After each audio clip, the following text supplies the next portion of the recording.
Bismillahirrahmanirrahim. Tanbihun ari eta hiji pepeling.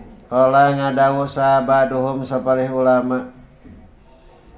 Al asya'u kana lapad al asya'u ari pirang-pirang perkara arbaatun eta aya opat.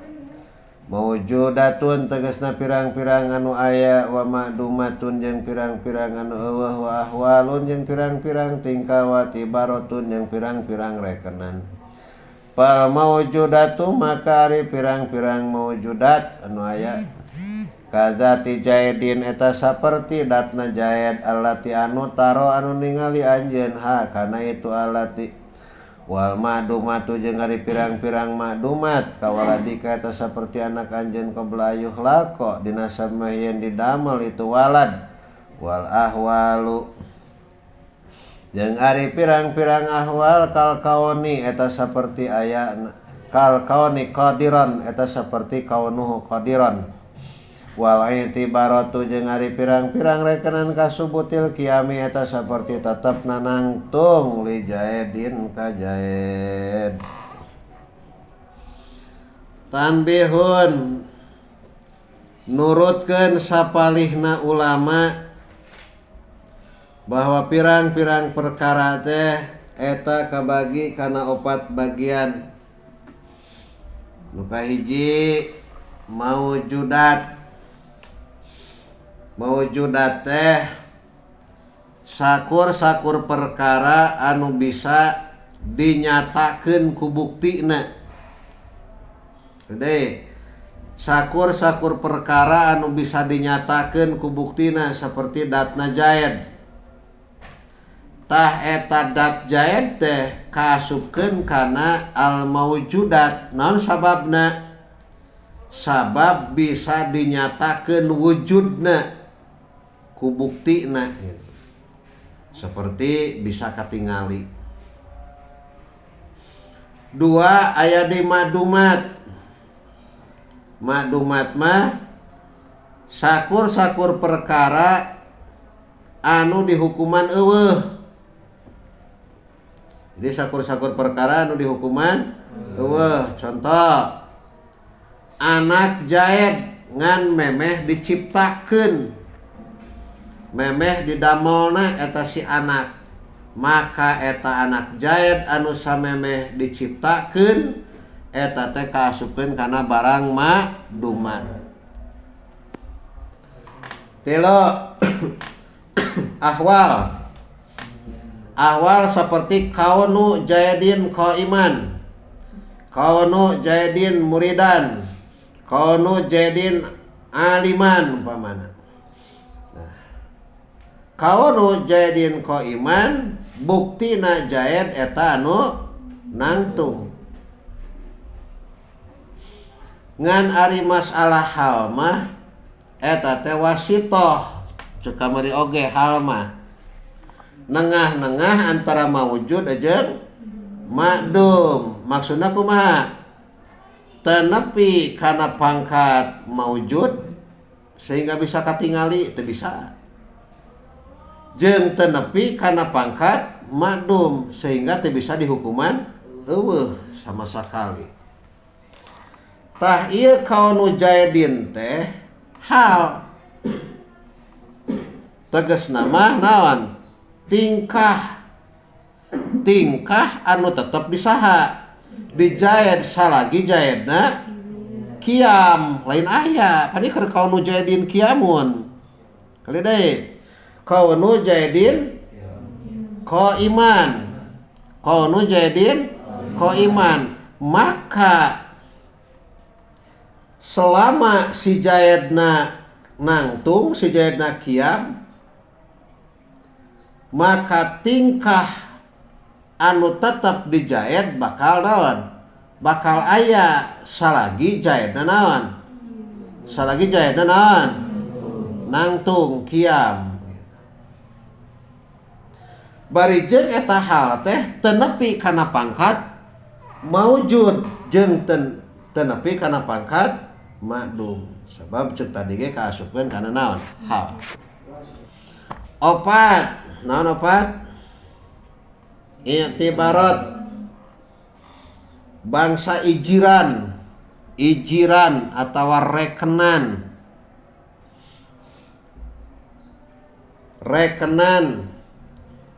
anu wujudna cek akal wungkul, anu wujudna teh anu ayana teh cek akal wungkul, seperti subutul qiyami li jaidin, tetepna nangtung di si jaid, atau seperti kitab dina luhur meja, tah anu kasupkeun kana mawujudna mah naonna? Anu mawujudna naonna? Kitab jeung meja. Cenah eta kumaha luhur meja? Luhur meja mah eta mah kaasupkeun kana iktibarna, asup kana ijiranana, asup kana rekenana wungkul. Da hakikat anu wujudna mah cek akal naon?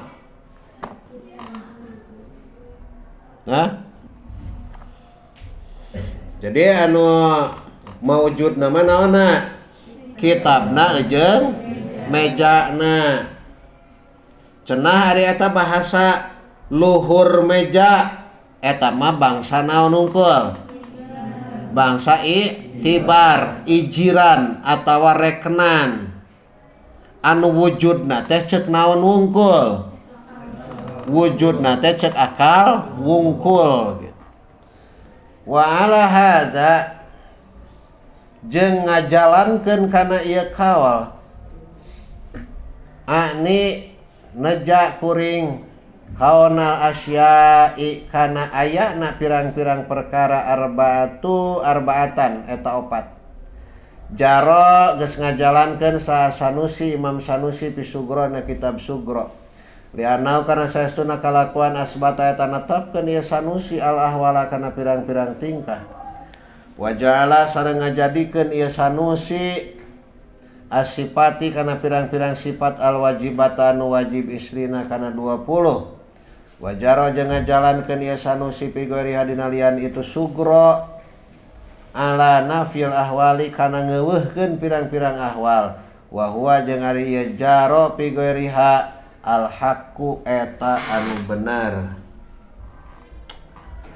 Umpama urang ngalakukeun ngajalankeun kana pendapat anu netepkeun bahwa sakabeh perkara eta kabagi opat bagian. Talamun urang nyekel pageuh kana eta pendapat nu tadi. Nyata maujudat, madumat, ahwal jeung iktibar. Maka geus ngalakukeun Imam Sanusi dina kitab Sugrona jeung dina kitab anu sajana. Naon sabab pangna Imam Sanusi geus ngalakukeun kana ieu pendapat? Sabab eta Imam Sanusi geus netepkeun kana ahwal sifatul hal teh jeung geus ngajadikeun kana pirang-pirang sifat anu wajib di hakna Allah Ta'ala kana 20 sifat. Tapi eta Imam Sanusi dina kitab sejenna mah geus ngalakukeun kana nganapikeun kana ngeuweuhkeun sifatul hal.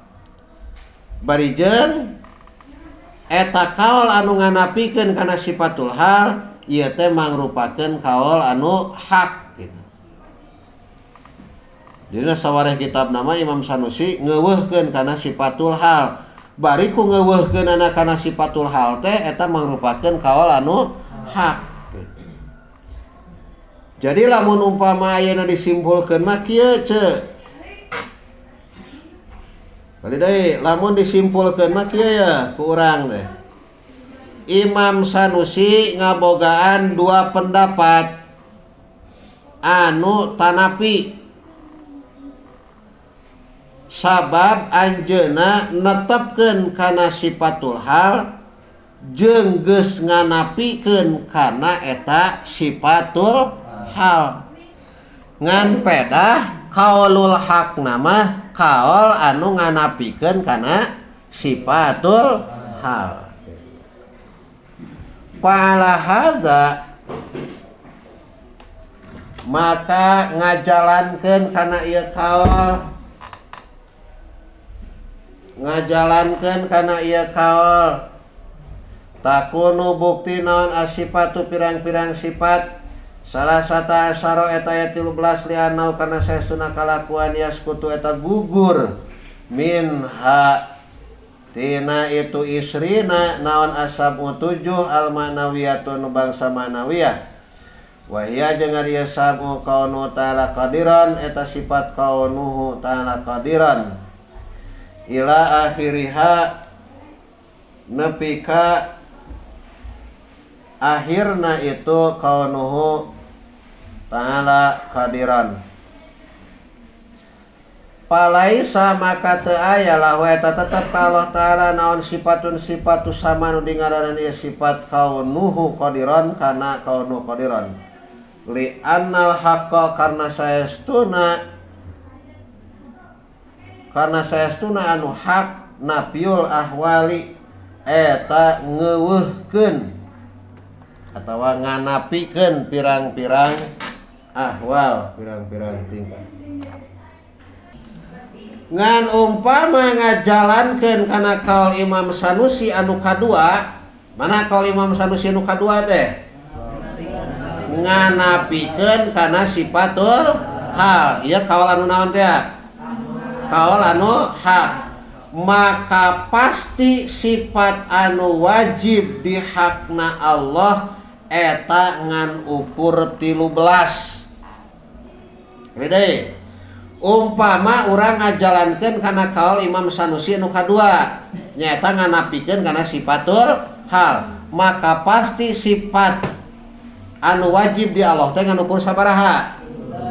Ngan ukur 13. Naon sababna pangna ukur 13? Sabab gugur 7 sifat nyaeta sifat ma'nawiyah di kaunu qadiron nepikeun ka kaunuhu mutakalimah. Kulantaran gugur 7 sifat ma'nawiyah maka pasti Allah teu kasifatan ku sifat nu dingaranan ku kaunuhu qadiron tegasna mah henteu kasifatan ku sifat ma'nawiyah. Naon sababna? Sabab nurutkeun kaul haq mah teu aya sifatul hal. Kaul hak Imam Sanusi teh nya. Sedengkeun ari sifat ma'nawiyah ti heula ge dipelajari kan. Sedengkeun ari sifat ma'nawiyah eta teh kaasupkeun kana sifatul hal gitu. Atuh misti Allah henteu kasifatan ku sifat ma'nawiyah lamun ieu nyokot kana pendapat kaul hakna Imam Sanusi anu nganapikeun kana sifatul hal. Fa'ala hadza maka netepan kana ieu takunu sifatu salasata asyara. Takunu tah bukti naon al asyau pirang-pirang perkara salasatan eta aya 3 maujudatun tegasna kahiji maujudat wa ma'dumatun jeung kaduana ma'dumat wa tibaratun jeung katiluna tibarat.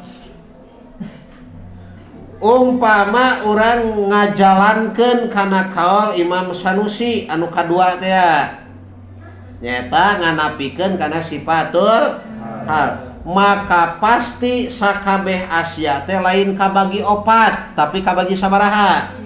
Kabagi 3, hiji maujudat, 2 madumat, 3 itibarat. Teu aya naon? Teu aya ahwal.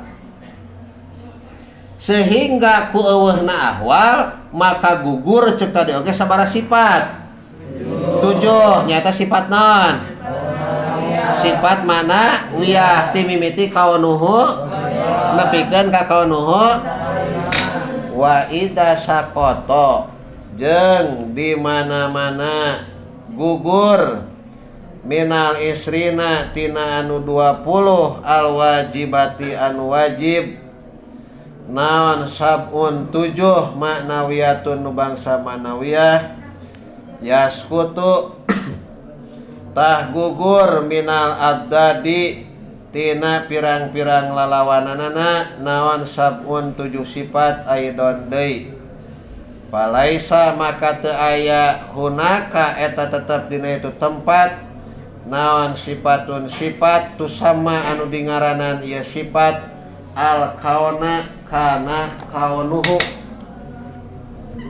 al kauna kana kaunuhu ajijan al kauna ajijan kana kaunuhu ajijan ila akhiriha nepi ka akhirna itu sabun pala yuhtaju maka teu dipika butuh nawan ila adadiha kana ngitungna itu sifat minal mustahilati tina pirang-pirang anu mustahil patakunu maka bukti nawan al mustahilatu pirang-pirang anu mustahil salah sata asyara eta ayat 13 aidon deui atuh umpama gugur 7 sifat kali deui umpama gugur 7 sifat maknawiyah tina 20 sifat anu wajib dina hakna Allah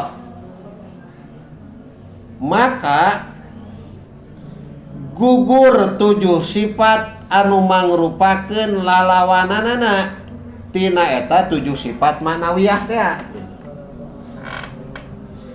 kulantaran gugur 7 sifat anu mangrupakeun lalawanan tina 7 sifat manawiyah maka pasti moal aya sifat kaunuhu ajijan moal aya sifat kaunuhu karihan jeung nu sejen-sejena sehingga lalawananana eta 7 sifat manawiyah teu perlu dicaritakeun teu perlu dihitung-hitung deui teu perlu diasupkeun kana sifat anu mustahil dina hakna Allah atuh mang umpama teu dihitung-hitung kana sifat mustahilat maka pasti jumlah sifat mustahilat oge eta teh lain 20 tapi jadi sabaraha 13 eueuh bedana jeung sifat anu wajib dina hakna Allah nyaeta ngan ukur 13 jadi simpulna mah kumaha samangsa gugur sifat maknawiyah maka pasti gugur sifat anu jadi lalawananana tina eta sifat maknawiyah anu mana eta lalawanan sifat maknawiyah teh mangrupakeun sifat anu mustahilat teh gitu. Umpama gugur lalawananana maka pasti sifat mustahilat eta aya 13 eueuh bedana jeung sifatul wajibat dina pada aya 13 na hadza ari ieu salasah in udda eta lamun dihitung-hitung eta lamun dihitung naon al wujudu wujud sifatan kana sifat wa huwa jeung ari ieu kaul ra'yu ghairil asy'ari eta pendapat lian Imam Asy'ari ngan saur musannif kieu ce man buktina anu wajib dina hakna Allah eta ayat 13 teh lamun sifat wujud dihitung-hitung sifat kali deui buktina sifat anu wajib di Allah ayat 13 teh lamun sifat wujud dihitung-hitung sifat sakumaha nurutkeun kaol selain Imam Asy'ari gitu. Menurut kaol selain Imam Asy'ari sabab sakumaha ceuk ti heula geus dicaritakeun geus dikanyahokeun bahwa wujud teh eta mangrupakeun hal. Atuh ayeuna umpama wujud kaasupkeun kana hal ya al-halul wajibatu lidati madamati data eta, maka pasti eta wujud kudu ngaleuwihan ti ladat. Samang-samangsa wujud kudu ngaleuwihan tina dat, maka pasti eta wujud kudu jadi sifat. Kulantaran wujud eta sifat, maka pasti jumlahna sifat anu wajib di hak Allah teh aya 13 sifat. Kitu deui lalawana oge aya 13 sifat anu mustahil. Ya teh menurut kaul Imam Asy'ari. Sabab ceuk lain Imam Asy'ari mah ieu wujud teh asup kana sifatul hal. Wa amma ala ra'yil Asy'ari anapun netepan kana pendapat Imam Asy'ari fal wujudu makari wujud ainul mawjudi eta datna mawjud pawujuduhu maka ari ayana Allah ta'ala ainu dati eta ain datna Allah payakunu maka bukti naon al wujudu sifat wujud laisa eta lain ieu wujud bisifatin eta sifat patakunu maka bukti naon asifatu pirang-pirang sifat al wajibatu anu wajib isnata yang asyarata eta ayat 12 al kidamu tegasna kahiji kidam wal baqa'u jeung kaduana baqa wal mukhalafatu katiluna mukhalafah wal qiyamu bin nafsi jeung kalim opatna qiyamu bin nafsi wa yu'abbaru jeung dibahasakeun anhu tina itu qiyamu bin nafsi bil istighna'i kalawan istighna teu mikabutuh al mutlaqu tegasna naon teh al mutlaqu anu mutlak wal wahdaniyatu jeung sifat wahdaniyat wal qudratu jeung sifat qudrat wal iradatu jeung sifat iradat wal ilmu jeung sifat ilmu wal hayatu jeung sifat hayat wasamu jeung sifat sama wal basaru jeung sifat basar wal kalamu jeung sifat kalam. Punten malikande nu tadi bisi saliru nya kali deui ce nu tadi ce ieu masih kana nerangkeun nu tadi ya materi hada in udal wujud sifatan ya. Cek tadi buktina anu wajib di hak Allah ayat 13 teh umpama sifat wujud dihitung-hitung naon? Dihitung-hitung sifat sakumaha menurut kaul salian Imam Asy'ari. Sabab ceuk ti heula oge geus kauninga bahwa sifat wujud teh kaasupkeun kana sifatul hal nya, sifatul hal. Nah, sifatul hal teh tingkah anu tetep dina hiji dat bari jeung tetepna dina dat teh henteu diilatan ghairu mu'alalin biil latin. Arti lah segitu. Ia memperkuat tunggul tadi gentos benar beda seetik. Sedengkeun ayeuna kieu mah umpama eta wujud kaasup kana hal maka pasti eta wujud kudu ngaleuwihan tina dat. Kudu ngaleuwihan tina dat. Samang-samangsa wujud kudu ngaleuwihan tina dat maka pasti eta wujud kudu jadi sifat lamun leuwih tina naon? Mun leuwih tina dat. Kulantaran wujud eta sifat maka pasti jumlah sifat anu wajib di hakna Allah teh eta aya 13 sifat gitu. Lalawan oge aya 13. Ayeuna kumaha menurut pendapat Imam Asy'ari? Ieu dibalikan deui teh tadi akan salah ngomong. Tadi akan kalah ngomongkeun menurut pendapat Imam Asy'ari. Padahal ieu pendapat Imam Asy'ari mah gitu. Menurut Imam Asy'ari mah kieu mah bahwa sifat wujud teh eta mangrupakeun ainul maujud. Tegasna mah datna barang anu maujud. Jadi wujud teh datna barang anu maujud. Kulantaran Imam Asy'ari berpendapat bahwa wujud eta ainul maujud, maka nu dimaksud ku wujudna Allah Ta'ala teh nyaeta datna Allah. Deui, nu dimaksud ku Imam Asy'ari wujudna Allah teh eta datna saha? Datna Allah. Sehingga eta wujud teh eta dat tea gitu. Jadi sorry Imam Asy'ari mah wujud teh dat tea gitu. Atuh saumpama wujud eta teh dat tea maka pasti wujud lain sifat.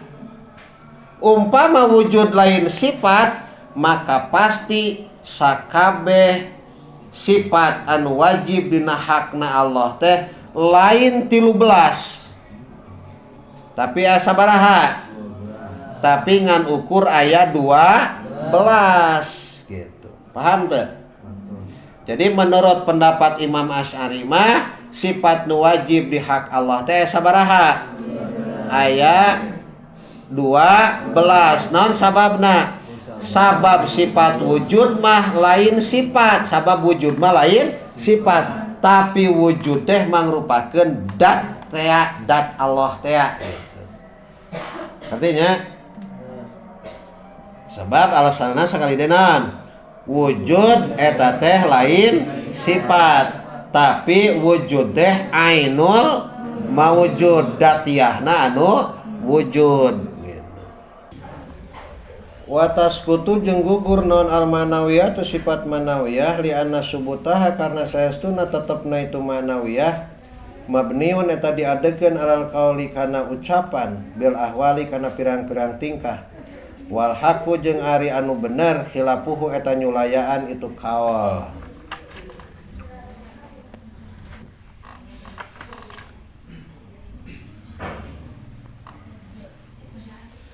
Nurutkeun Imam Asy'ari gugur sifat anu 7. Pangna gugur sabab tetepna sifat maknawiyah mah eta teh didasarkeun kana kaul anu berpendapat kana ayana sifatul haq. Sedengkeun nurutkeun kaul haq anu katampi ti Imam Asy'ari nyaeta nganapikeun kana ayana sifatul haq. Atuh umpama kaul haq anu katampi ti Imam Asy'ari eta nganapikeun kana ayana sifatul hal, sedengkeun ari sifat manawiyah eta kaasupkeun kana sifatul hal, maka gugur ayana sifat manawiyah. Umpama sifat manawiyah gugur, maka pasti jumlah sifat anu wajib dina hakna Allah teh ngan ukur aya 12.